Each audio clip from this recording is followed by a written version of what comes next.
22 सप्टेंबरपासून शारदीय नवरात्रीची सुरुवात झालेली आहे आणि 2 ऑक्टोबरला ही शारदीय नवरात्र संपणार आहे.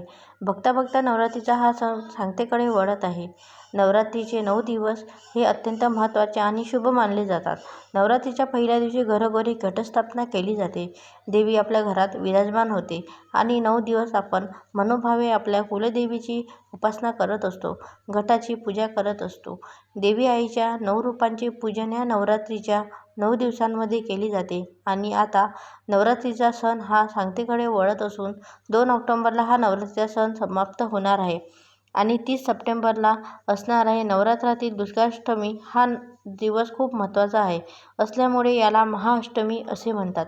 नवरात्रीत 8व्या दिवशी देवी महागौरीची पूजा केली जाते. महागौरी हे दुर्गेचे 8वे स्वरूप असून त्या दिवशी तिची पूजा केल्यास भक्तांच्या सर्व इच्छा पूर्ण होतात आणि त्यांना आनंद व भाग्य प्राप्त हो असे मानले जाते.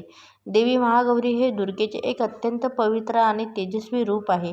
तिला अत्यंत पांढरे असेही भाषांतरित केले जाते, जे तिची शुद्धता आणि सौंदर्य दर्शविते. या दिवशी महागौरीची पूजा करण्याचे विशेष महत्त्व म्हणजे पूजा भक्तांच्या मनोकामना पूर्ण होतील आणि त्यांना सुख समृद्धी प्राप्त होते. महागौरीशी संबंधित रंग गुलाबी आहे, म्हणजेच या दिवशीचा रंग असणार आहे गुलाबी, जो वैश्विक प्रेम आणि प्रेम, स्नेह आणि सुसंवादाचे प्रतीक आहे. या दिवशी देवी महागौरीला नारळ अर्पण केल्याने भाग्य आणि आनंद मिळतो असे मानले जाते आणि येत्या 30 सप्टेंबरला म्हणजेच मंगळवारी आलेली आहे. दुर्गाष्टमी हा नवरात्र महत्त्वातील खूप महत्त्वाचा दिवस मानला जातो आणि या दिवशी दुर्गा देवीच्या महागौरीची पूजा केली जाते. या दिवशी भक्त देवीला प्रसन्न करण्यासाठी कन्यापूजन देखील करतात. नवरात्रीमध्ये येणाऱ्या अष्टमी आणि नवमी या 2 तिथीला खूप महत्त्व मानले जाते. नवरात्रीचा 8वा दिवस, ज्याला महाअष्टमी म्हणून सुद्धा ओळखले जाते, पौराणिक कथेनुसार असे मानले जाते की अष्टमीच्या दिवशी दुर्गा मातेने चामुंडा या राक्षसाचा वध केला होता. त्यामुळे त्या तिथीला विशेष महत्त्व आहे. जे कोणी या दिवशी दुर्गा मातेची भक्तिभावाने श्रद्धेने पूजा करते ते देवी सर्व मनोकामना पूर्ण करते अशी मान्यता आहे आणि त्या भक्ताला देवीला विशेष आशीर्वाद हा मिळत असतो. नवरात्रीमध्ये येणारी अष्टमी तिथी ही अतिशय शुभ मानली जाते. या दिवशी निर्जल उपवास केल्याने आपल्या मुलाबाळांचे आयुष्य वाढते. तसेच या दिवशी पतीच्या दीर्घ आयुष्यासाठी प्रार्थना करून देवी दुर्गेला म्हणजेच माता गौरीला लाल चुनरी अर्पण करावी. तसेच या दिवशी सगळ्या नवरात्रीतील 9 दिवसाचा उपवास असतो. असे अनेक भक्त देवीला कुळे, फुले किंवा विविध वस्तू अर्पण उपवास करत असतात. तसेच या दिवशी विशेष पूजा आणि प्रसाद नैवेद्य सुद्धा केला जातो आणि म्हणून आपल्याला 30 सप्टेंबरला म्हणजेच दुर्गाष्टमीच्या दिवशी आपल्या कुलदेवीला हा एक खास नैवेद्य अर्पण करायचा आहे. हा नैवेद्य आपण केल्याने कुलदेवी माता दुर्गा महागौरी ही आपल्यावरती प्रसन्न होते. तिच्या कृपेने घरात सुख समृद्धी किंवा सुख शांती येते आणि प्रसन्न होते आणि कुलदेवीचा आपल्यावर भरभरून आशीर्वाद हा प्राप्त होतो. देवीचा आशीर्वाद हा मिळत असतो. कुलदेवीचा वरहस्त कायम आपल्या घरावर राहते, मुलाबाळांवर राहतो आणि आपल्या घराची, मुलांची, पतीची प्रगती व्हायला सुरुवात होते. तर असा कोणता खास नैवेद्य आपल्याला महाअष्टमीच्या दिवशी आपल्या कुलदेवीला माता गौरीला अर्पण करायचा असतो, हेच आपण या आजच्या व्हिडिओमध्ये पाहणार आहोत. त्यामुळे तुम्ही हा चॅनलला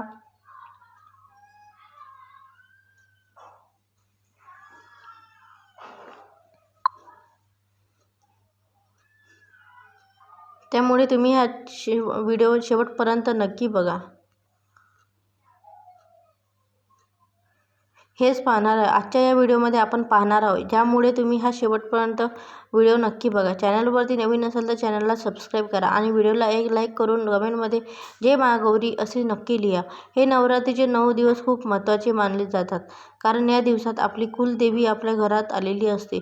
सूक्ष्म स्वरूपात आपल्या कुलदेवीचा वास आपल्या घरामध्ये या 9 दिवसांमध्ये असतो.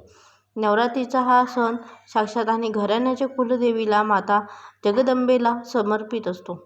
कुलदेवी ही आपल्या घराण्याचं, आपल्या कुळाचं कायम रक्षण करत असते आणि त्यामुळे आपल्या कुलदेवीचा कुळाचार करणे अत्यंत महत्त्वाचा असतो. कुळाचार म्हणजेच आपल्या देवीचा मान सन्मान करणे.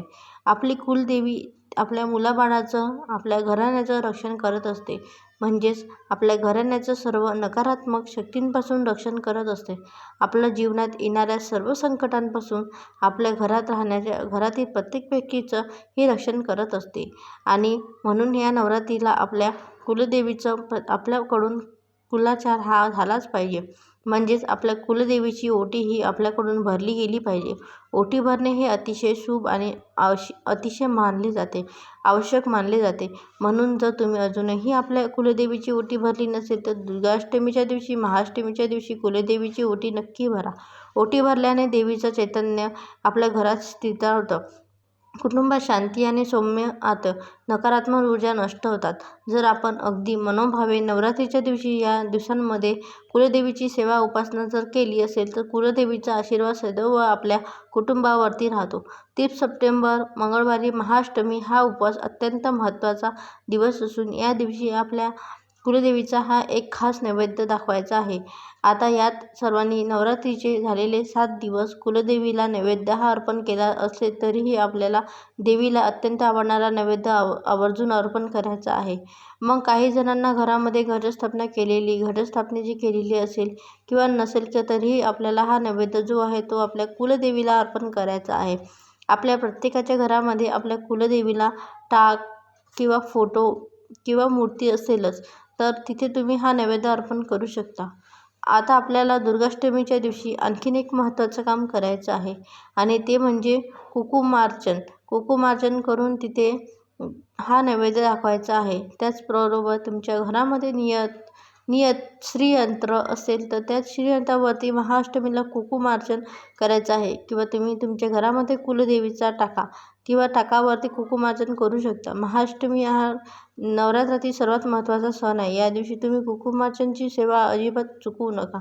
त्याचबरोबर अष्टमीच्या दिवशी आणखीन एक महत्त्वाचे काम केले जाते आणि ते म्हणजे कन्यापूजन. या दिवशी तुम्ही तुमच्या यथाशक्ती कमी 1 आणि जास्तीत जास्त 9 मुलींना घरी बोलावून त्याच दिवशीची देवी स्वरूप पूजा केली एखादा गोड पदार्थ खायला देऊ शकता. काही जण जेवणसुद्धा बनवतात. तसेच मुलीचे कन्यापूजन करून निरोप देताना या एक वस्तू आहे आणि दक्षिणा 11 रुपये किंवा 21 रुपये किंवा यथाशक्ती दक्षिणा जी आहे ती दिली जाते. त्यांच्याकडून आशीर्वाद आहे जो आहे तो घेतला जातो. असं केल्याने सुद्धा तुमची कुलदेवी ही तुमच्यावर प्रसन्न होते आणि तुम्हाला सुख समृद्धीचा आशीर्वाद देत असते. तर आपल्याला या महाअष्टमीच्या दिवशी आपल्या कुलदेवीला एक खास नैवेद्य अर्पण करायचा आहे. तर या दिवशी तुम्हाला कुलदेवतीला तांबूल किंवा आहे तो अर्पण करायचा आहे.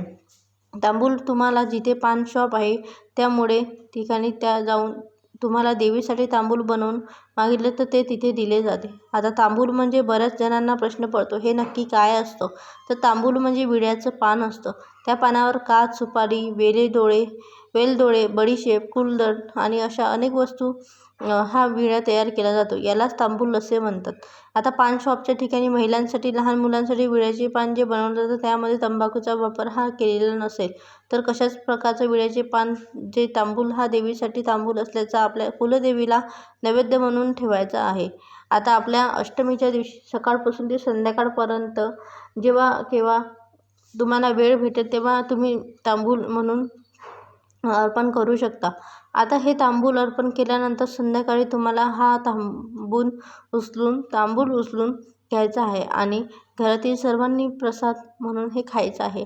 आता ज्यांचा नवरात्रीचा उपवास आहे त्यांनीसुद्धा प्रसाद म्हणून तांबूळ एक छोटा तुकडा खाल्ला तरीही चालतो. आणि जरी तुम्हाला असं वाटत असेल की माझा उपवास आहे हे तांबूळ मी नाही खाऊ शकत तर तुम्ही खाल्लं तरी चालेल. त्याला थोडासा तुकडा तुम्ही फ्रीजमध्ये ठेवून उपवास सोडल्यानंतर दुसऱ्या दिवशी तुम्ही तो प्रसाद म्हणून खाऊ शकता. नंतर चुकूनही तुम्हाला हा तांबूळ फेकून द्यायचा नाही आहे. आता हा तांबूळ प्रसाद म्हणून घरातील अनेक व्यक्तीच्या खायचा हवं कारण हा आपण थांबून आणि कुलदेवीला नैवेद्य म्हणून अर्पण केला होता. हा थांबून फक्त घरातील व्यक्तीनेच खायचा आहे. त्याचबरोबर या दिवशी दुर्गाष्टमीला, महाअष्टमीला देवीला एक खास पदार्थ बनवला जातो ते म्हणजे मखाण्याची खीर.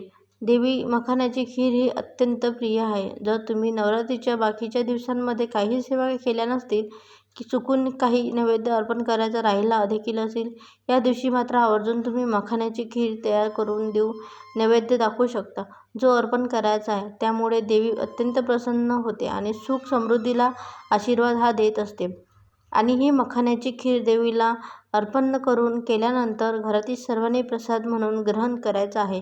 म्हणजे या महाअष्टमीच्या दिवशी आपण जे जे दोन्ही नैवेद्य देवीला अर्पण केलेले आहेत ते फक्त घरातील सदस्यांनीच ग्रहण केले आहेत. त्याचबरोबर महाअष्टमीच्या दिवशी आणि नवमीच्या दिवशी तुम्हाला नवरात्रातील देवीसाठी करावयाच्या गोष्टी जर तुमच्या हातून अजून राहिल्या असतील, जसे की देवीची ओटी भरणे, कन्यापूजन असेल, तर या गोष्टी देखील 2 दिवसांमध्ये आवर्जून करून घ्यायला पाहिजे. त्याचबरोबर सर्वात महत्त्वाची गोष्ट म्हणजे नवरात्रीमध्ये ज्यांची उठता बसता उपवास केला आहे त्यांनी 30 सप्टेंबरला मंगळवारी अष्टमीच्या दिवशी उपवास हा करायचा आहे आणि नवमीच्या दिवशी म्हणजे 1 ऑक्टोबरला नवमीच्या दिवशी तुम्ही हा उपवास सोडू शकता. म्हणजे बऱ्याच जणांना मनात गोंधळ असतो की तुम्ही उठता बसता उपवास करणाऱ्यांनी देव उठण्याच्या वेळेला कोणत्या दिवशी उपवास पकडावा, तर ही सुद्धा अत्यंत महत्त्वाची सर्वांनी गोष्ट लक्षात ठेवायची आहे. तर हा अष्टमीचा उपवास दुसऱ्या दिवशी तुम्हाला देवीची ओटी भरणे, कन्यापूजन करणे, देवीच्या दुर्गा लक्ष्मीचा अत्यंत खास नैवेद्य अर्पण करणे आणि उठता बसता उपवास करणाऱ्यांनी उपवास पकडणे, ह्या गोष्टी सर्व लक्षात ठेवून आवर्जून करायचे आहे. हा अत्यंत महत्त्वपूर्ण व्हिडिओ तुम्हाला उपयुक्त वाटला असेल तर व्हिडिओ पुन्हा आवडला असेल तर व्हिडिओला एक लाईक, सबस्क्राईब आणि चॅनलला सबस्क्राईब करून पाहिल्यास आम्हाला प्रोत्साहन करा. आपण सर्वांनी हा व्हिडिओ संपूर्ण पाहिल्याबद्दल आपणास सर्वांचे मनःपूर्वक खूप खूप धन्यवाद. जय अंबे दुर्गे.